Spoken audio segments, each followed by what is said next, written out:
Welcome to the Corporate Director Podcast, where we discuss the experiences and ideas behind what's working in corporate board governance in our digital tech-fueled world. Here, you'll discover new insights from corporate leaders and governance researchers with compelling stories about corporate governance, strategy, board culture, risk management, digital transformation, and more. Hello, and welcome back to the Corporate Director Podcast, the voice of modern governance. My name is Megan Day, strategy leader at Diligent, and I'm joined by Kira Ciccarelli, senior manager of research at Diligent Institute. Kira, how are you today? I'm pretty good, Megan. Happy to be here with you. Well, we're going to dive right into it because we have, meaty is an understatement in terms of the topic today. We have a topic today that, frankly, I know nothing about, which is why I made you do this interview. And that topic is quantum computing. Well, I'm afraid we maybe weren't that much better off with me doing it because I also know next to nothing. And I made that very clear to Aaron Kemp, who we got the chance to interview about it. He, thankfully, knows a lot more. Well, I think the reason why we wanted to talk about this and have Aaron on the show today is that there is some board level conversation starting to percolate around quantum computing. But I think boards are probably a lot like us. They're trying to understand what they need to know today versus what they might need to know 3, 4, 5 years down the line. Yeah, absolutely. I remember several years ago, we got a request from a Diligent friendly to ask some questions about quantum computing as part of our Director Confidence Index, which is our quarterly pulse survey of U.S. public company directors. I want to say this was 2022 or 2023. And at the time, I was like, I don't even know what that is. I doubt any directors do. And I don't know that we should even be asking about it. And it seems like that is changing in a big way. Well, let's give this interview a listen. Sounds good.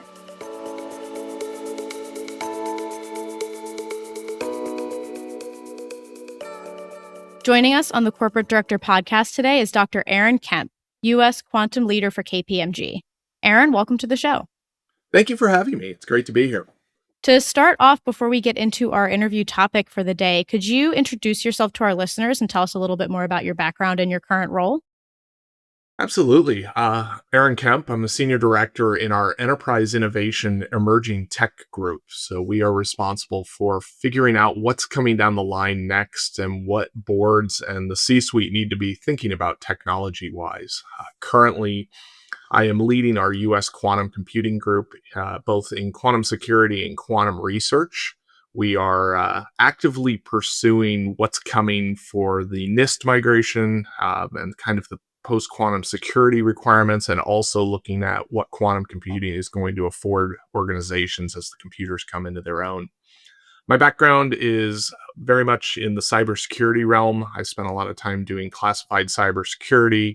I'm also a retired naval aviator, so I spent some time flying anti-submarine helicopters before I found my way to quantum computing about 8 years ago. So for our audience who might not be familiar, maybe we should start by talking a little bit about what quantum computing actually is and how is it different from the types of computing that underpins most corporate technology today. Yeah, that's a great question. I think it really is something to distinguish about quantum computing. I know there's a lot of hype in the market about what quantum is going to do. It's going to replace all our computers, and that's really not true. Quantum computing is a new modality of computing, leveraging how physics work at the quantum scale. And it is a new way of processing from what we traditionally call classical computing. So if you think bits that we're all used to, those zeros and ones that we've built everything around, a quantum computer is fundamentally different. It has what we call a qubit, a quantum bit, and that becomes the methodology for processing. But those qubits have some really unique properties imbued on them from physics. They can be in a superposition, which is where they're in a state where they can be 0, 1, or probabilistically anything in between those two. They can also be entangled with each other, so one affects another. And that kind of superposition combined with entanglement provides us a different kind of compute power where the quantum computer is able to accomplish things that a classical computer theoretically can't. We interestingly just had quantum advantage, which is when a quantum computer does something that a classical computer cannot do, supposedly, happen. IBM and another organization called Q Control announced that a couple weeks ago. So we are in this interesting area now where these computers with those kind of physics powers are doing work that a classical system cannot. But this does not mean that a classical computer is going away. You're not going to be replacing your phone with a quantum phone. You're not going to be replacing your laptop with a quantum computer. Quantum computers are very good for niche problems, for very small subsets of problems, things like portfolio optimization, drug research, chemical research, material science. The traveling salesman problem is actually one of the big ones that they think it's going to be good at. So, not going to replace everything, but is really going to afford organizations the opportunity to perhaps move into areas where their current classical optimizations can't go any further because you run out of computing power. So, long-winded answer to a very different computer. So you mentioned there's maybe a lot of hype around quantum computing, both as an opportunity and a threat. And you're kind of saying, look, it's not going to replace all of the classical computing that we see currently. So where are we actually on the quantum timeline? And what are some of the key developments in your mind over the next few years that boards should be watching the most closely? So I think you have to divide quantum into two pieces when you talk about this. You've got the quantum security aspects of this, which is the post-quantum cryptography and the current migration that a lot of organizations are beginning. And then you've got quantum computing. So on the quantum computing side, we are seeing algorithmic jumps. We're seeing that initial quantum advantage. And we're really starting to see the research move into an actionable place where organizations can see gains by using a quantum computer. Probably still not mainstream enough to make it a part of a day-to-day organization, how they process, but really more of it's time to begin researching and exploring because the early adopters will have advantage when those quantum computers get here. On the security side, it's a much different story. So our current cryptography, things like RSA, ECC, are susceptible to a quantum computer through something called Shor's algorithm. We've known about that algorithm since 1994, but we didn't have the computers to actually implement it. And we are just beginning to move into the phase where our computers are at scale where we can do that. Organizations think that's going to happen sometime between 2028 and 2033. And that kind of puts a large amount of pressure on the board to go through this migration. We're seeing some key indicators from big players. In the last few weeks, we've seen Cloudflare and Google come out and say, what was originally a 2035 timeline for migration needs to now be 2029. And that is because of improvements in the error correction on the computers, improvements in our algorithms and how we implement them as we begin to explore a new compute space, and really a convergence of the technologies. So I think the pressing issue for boards when you say quantum will be on the security side first, because this is going to be a risk that organizations are going to have to handle. It's going to affect things like cybersecurity and cyber insurance for your organizations. But there's also something called harvest now, decrypt later, where internet traffic that's flying around right now that is encrypted with the current standards is being captured and taken offline. And that's being done by nation states with the intention to decrypt it at a later date when the computers catch up and we're able to see that power. So if you have long shelf life data at an organization, things like your IP or HIPAA or PII, that data, if it's being emailed around or sent around the internet, is being taken offline and you can't get it back. So we do have kind of an imperative because of some data leakage and what's going on to begin the migration. NIST has finalized the 3 standards already. There will be more to follow. And those standards allow organizations to start exploring how they're going to function in this new post-quantum world. So you've kind of got this security aspect that's going to be driven by mandates and governance over the next few years. And then you've got this opportunity with quantum computing where organizations will be able to optimize better and explore new compute areas.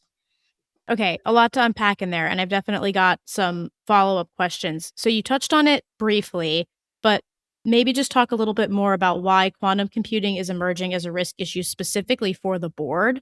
And then again, I think you touched on it briefly, but what kinds of business models or sectors do you think are the most exposed to quantum related disruption?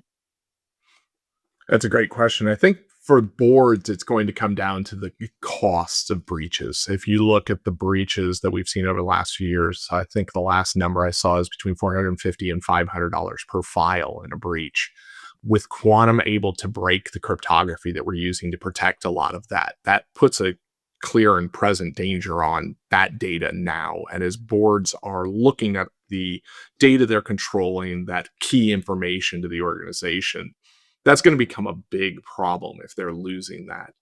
We're also starting to see the mandates catch up to that. There is some federal government mandates beginning for the Department of War and federal civilian where they're going to have some timelines to migrate. We've got CISOs starting to put out some timelines for migration. So we think there's going to be a drive from the government side to really begin to get this migration underway and get these risks secured.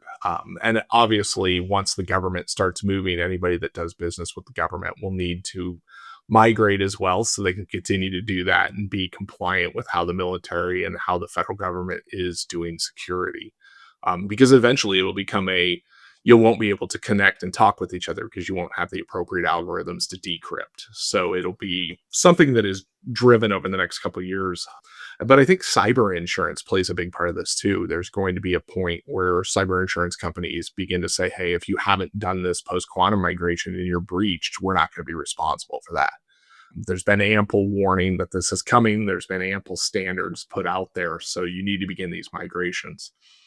Your next question about which groups I think are most susceptible, I think you have to take that in two positions. I think you've got what data is the most susceptible, where I see financial data, internet transactions with credit cards, that kind of data is usually the key stuff that people want to get a hold of. They want to get a hold of those transactions, the credit card numbers, et cetera, and leverage that for whatever reason.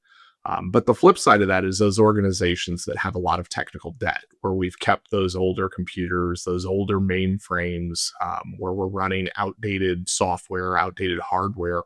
That could put significant strain onto an organization as they try to upgrade, as they realize how much equipment they're going to have to replace to get this migration done if it's not capable of being migrated. So I think boards are going to have the risk aspect of the data and what they're losing combined with mandates. And then on the other side, they're going to have this hardware issue of how much do we have to get rid of? How much do we have to upgrade? What is that going to cost? And how do we balance all this? And I think the hard part about PQC is the date is not set. We don't know when that cryptographically relevant quantum computer is actually going to come onto the market. We don't know when it's going to be there. And we may not know. If it's a foreign adversary, that may be something we are never told.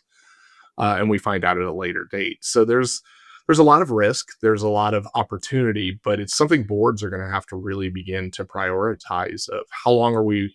I know nobody wants to be early, but how long are we willing to wait to begin to protect our data? And if we do have a lot of infrastructure that needs to be replaced and everybody decides to replace all their infrastructure in 2028, 2029, how long does it take you to get a firewall or a load balancer or a VPN?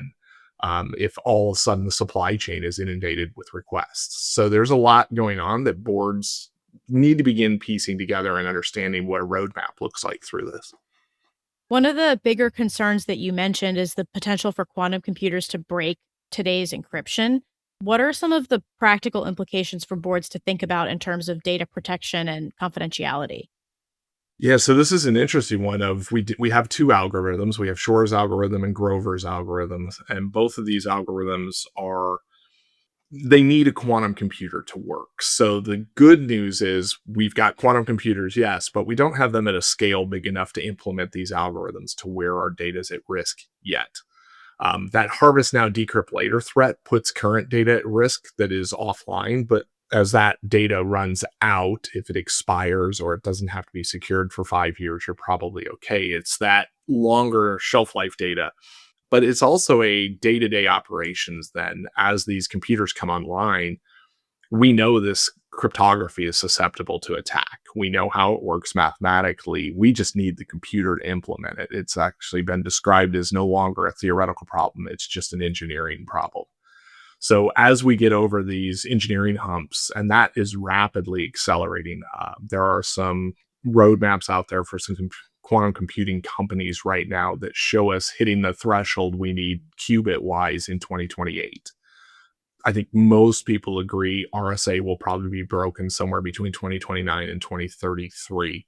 Now, that doesn't mean everything's broken at once. This isn't a key to everything. That'll be a long process. It'll probably take 2-3 days to break a single email, but that's that proof of concept that the algorithm works, and then it becomes an issue of scalability. So there is this ticking clock that boards need to kind of have an understanding of what we think is going to happen in the future is now something we're having to plan for. And if you'd asked me 10 years ago how many qubits we were going to need, it was going to be over a billion. And if you ask me how many qubits we need now, through some recent Google papers and some other people doing some research, we're under 100,000 qubits. So we've had this significant decrease in the requirements, what we're going to need out of the computers. And this is all still theoretical. I think that's important to highlight. Of this all works mathematically, but we've not done it on a quantum computer. But it's that risk coming of, if you need to migrate, it's going to take a large organization between 10 and 12 years to migrate, and you don't start until the computer's here. That's 10 to 12 years of risk that you're living daily. So beginning now, starting to understand what it's going to take, getting a roadmap in place allows you to move at a slower pace, be more direct in how you do things, more intentional, and really get the roadmap built out correctly so the organization is acquiring the right equipment, doing the right steps, and ending secure at the end of this. So this is kind of a dizzying concept to wrap your brain around, I think. And the majority of people and the majority of directors are not quantum experts, right? So what are the most important questions you think boards should be asking management and the CISO today about quantum risk? And what does good oversight look like at this point? I think a board needs to ask, what is the strategy? I think the CISOs have got their strategies. They're beginning to lay that out of what is our strategy to get from where we are today to what PQC resistant looks like in 3, 5, 7 years, whatever that migration timeline ends up looking. Boards are going to obviously hold the oversight on that. They're going to need the updates, but they're also going to need to be proactive in funding what the CISOs are going to need. And I also think it's important boards understand this is not just a security problem. This is going to touch your data governance. This touches your CIO. This touches your legal. This touches contracts. It touches your third-party vendors. It's a much bigger thing when you start thinking about everywhere cryptography is in our day-to-day lives and in our systems. It's something we really need to be proactive in, and the boards are going to need to understand that this may be bigger than they understand at first. But starting to get familiar with the vernacular, starting to understand the terms that are being used with this, starting to understand why your CISO is asking you for that additional funding, why they're looking for bodies to begin this migration. One of the hard parts of this migration is going to be, for 45 years, cryptography has existed in the background. It is something, we make the key bigger, the computer gets bigger, we make the key bigger, everything's fine, and we move forward. And this is the first time we're really going to have to migrate cryptography at this scale in a world where we've got Internet of Things, where we've got OT, where we've got our classical systems. And this is not a simple process. It's amazing, all the cryptography that's out there, and it's very much akin, and you may have heard, or somebody may have heard it said, Y2Q. They are very much associating this with the Y2K, and I think that's a great association because this is a technical problem. We understand the problem. We understand how to do it. It's just getting the organization moving, committing to a very big project that you don't have proof of an end date is hard. There are a lot of challenges with AI and AI security and all the things we have going on in that space. So to get a board to dedicate resources, money, time, personnel to this project can sometimes be a hard sell, as it doesn't seem as pressing, but it is real. It's coming. I think you're going to see the governance and the mandates follow very soon, and that will drive that. So the boards are going to have to be aware of both the governance structure requirements, especially international. We're seeing a lot of governance that's conflicting, different timelines, different dates. So if you're an international organization, you may also have conflicting regional and global challenges. So before we pivot to our final three questions here, do you have any best and final thoughts for corporate directors on quantum computing? For me, it's start. Go ask the questions. Where is your organization? Have you done a cryptographic baseline? Have you started to talk about what our strategy is going to look like? There's a lot of good guidance out there that has been put out on what this migration is going to look like. Where are the first steps? Big companies really starting to come together and say, hey, this is what we think are going to be the challenges. This is where we're seeing problems. Get involved with some of these working groups that are out there where you can come and put your hand up and say, we found these problems. How are you addressing them? Is it unique to us? Is this an industry issue? Financial services has some great stuff out there now. They've put a lot of really good guidance as they are probably going to be one of the key attackees. They will be seeing a lot of the attacks coming their way. So I think just getting into the space, starting to understand the timelines, getting an idea of what's changing in quantum, making that a part of your weekly or monthly discussion of what is the status of quantum, where are we at on the migration, what is NIST guidance, what is federal guidance, and making sure that you're moving along with it. There's going to be challenges. There's going to be timeline slips, jumps. We've seen the 2035 timeline. Now we've got organizations saying 2029. So everybody that thought they had 7-8 years, now all of a sudden you've got 3. So those breakthroughs could change really quickly. And I think getting into the space and starting is going to be key. Yeah, I think that's great advice. I am struck by how neatly this fits into one of the things we've been hearing a lot from directors this year at Diligent. And that's this idea that the quarterly board meeting isn't going to cut it anymore. And we need to maybe move to more continuous modes of governance and oversight. And this definitely seems like one of those areas where it would behoove directors to move to that sort of system. Agreed. We've got a couple questions here that we like to ask all of our guests before we end the show. First one, I'll ask you, what do you think will be the biggest difference between boardrooms today and 10 years from now? I think boards are going to have a level of agility they do not have now. The technology is changing too fast. We're seeing new AI updates almost monthly. We're seeing new breakthroughs monthly, agentic AI, quantum computing coming online. We've got neuromorphics coming down the road. There's thermodynamic computing. There's all these new methodologies coming, and the cycle is getting so rapid that, like you just said, meeting quarterly is no longer going to be enough to keep up with the tech change cycle of something that may have not been a problem 6 weeks ago is now a problem just because of a breakthrough. So I think they've got to become more agile and understand that the technology is almost driving faster than we can react. Right. What was the last thing you read, watched, or listened to that made you think about governance in a new light? The paper that came out recently really made me think about the governance coming up on moving that date from 2035 to 2029 and the recommendations coming from big players out in the space of we don't have the governance in play right now to mandate that organizations begin the migration. So we are in a almost governance vacuum. We have lots of guidance, but no governance.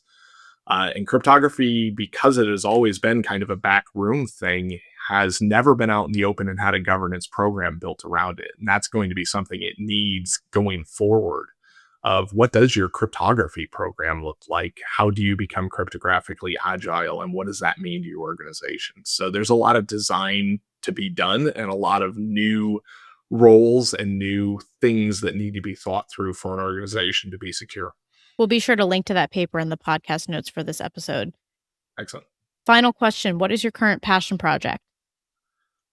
I have been working a lot in the quantum computing side recently, and we are beginning to tailor we did some work with enhanced satellite recognition or enhanced data recognition from satellite imagery using multispectral data. And we think that's going to be adaptable to cancer research. So we are trying to adapt that research to be able to identify cancer markers in pictures.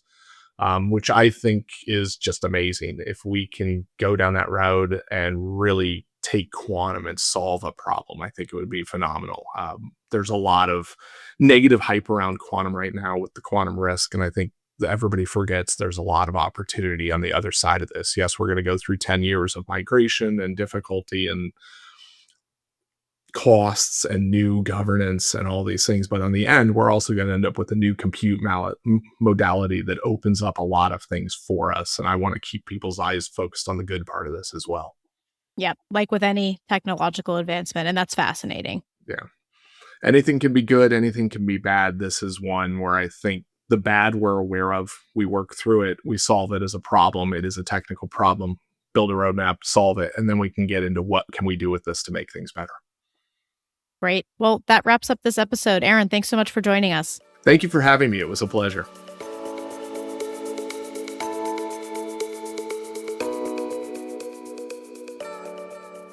All right. Thanks for that, Kira. I feel slightly smarter about quantum computing, but man, just shows the scope, a breadth, depth of what board members need to grapple with today.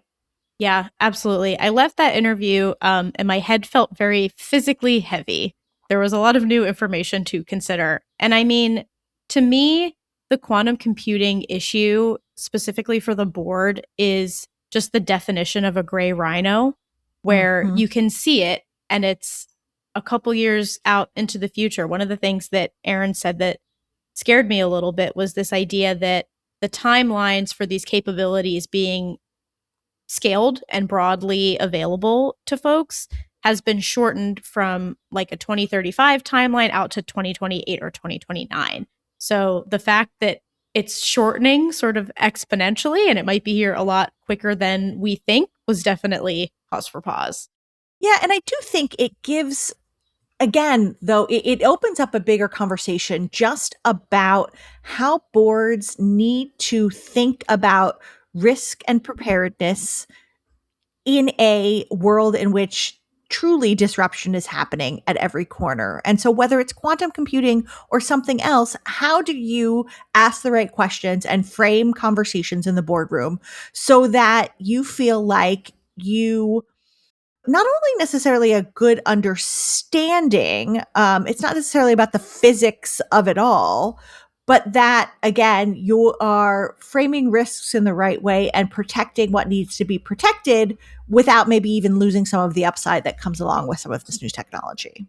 Yeah, definitely. And I think, though, the catch-22 is that this is something where Aaron pointed out, they know how the math is going to work. I think theoretically, what quantum computing can do, we know that part of it, or at least we have a pretty good understanding of what it's going to be able to do. The problem is just having the actual computers themselves and the equipment catch up with what we now know is theoretically possible. Yes. That's still a little bit of a ways away, it sounds like. And I think what my big takeaway from this interview is the idea that I don't know that given the environment we're currently in, if boards are going to have the luxury to take the sort of preparedness steps that they need to be taking right now. It's a luxury to be able to look at something that we know is not going to be a problem for another 2 or 3 years and start thinking about it now. There are so many other issues that are so urgent and so pressing. And I think we've seen that a lot in the last few years, that I think while the advice is good and it's something the boards probably should be starting to think about and ask questions about now, I don't know that they have the time. That's a really, really great point. It might be worth framing as part of a broader, annual risk review or semi-annual risk review, just to think about a number of different things in this space and understanding just the strategic implications if things mature faster than already expected. Yeah. And I think also looking at how quantum then hooks into a lot of the other issues that are super pressing for directors right now might be a good way to do it. So things like geopolitical risk, things like the current cybersecurity landscape, because obviously quantum capabilities are going to play into that. How does it kind of hook in with AI deployment, things like that? Yeah, it might be also a great topic to have an outside expert come in and spend, a half a day, a couple of hours with the board, thinking about how it relates to your particular sector or industry and your organization in a deeper way. Yeah, I think that's a really practical point. Part of me just felt really bad by the end of the interview saying to our audience, and here's one more thing that you now have to think about. Just as if the current agenda wasn't really quite challenging enough for you.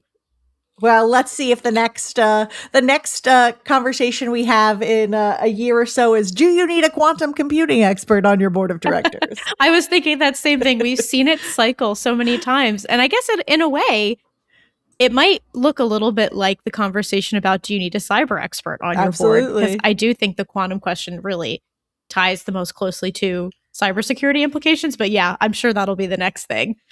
Oh, man. Well, that wraps up another episode of the Corporate Director Podcast, the voice of modern governance. We'd like to say a couple of special thank yous. First, to our quantum computing expert, Dr. Aaron Kemp. You gave us a lot to think about. Podcast producers and today's great interview, Kira Ciccarelli, Steve Clayton, and Terry Thierry. Our sponsors, KPMG, Wilson Sonsini, and Meridian Compensation Partners, and most especially to Diligent. If you also serve on a nonprofit or public sector board, tune into our sister Diligent podcast, Leading with Purpose, for expert conversations on governance, risk, and compliance that makes an impact for mission-driven organizations. Thanks for listening. You've been listening to the Corporate Director Podcast. To ensure that you never miss an episode, subscribe to the show in your favorite podcast player. If you'd like to learn more about corporate governance and tools to help directors do their job better, visit www.diligent.com. Thank you so much for listening. Until next time.